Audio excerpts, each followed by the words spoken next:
जे parking underground parking होत आहे त्या पार्किंगला कुठेतरी थांबवण्यात आल्या पाहिजे हे माझं मत आहे आणि ते मी दीक्षाभूमीचं जे एक चित्र दाखवलेलं आहे त्यामधून मी दाखवलेलं आहे ते कशा प्रकारे बाबासाहेबांनी ते दीक्षाभूमीला सेफ केलेलं आहे हातात ते दाखवलेलं आहे। आणि माझं एकच इथल्या जनतेला एक आव्हान आहे की एकदम चिघळून जाऊ नका, कसे तरी आपले प्रश्न सोडवण्यात येणार असं माझं मत आहे त्यावर।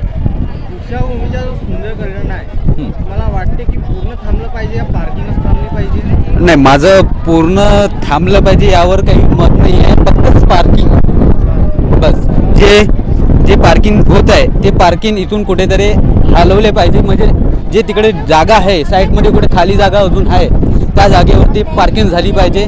इथे म्हणजे धम्मचक्र परिवर्तन दिन असते त्या दिवशी भरपूर लोक येतात, त्यांच्यासाठी कुठेतरी जागा असली पाहिजे।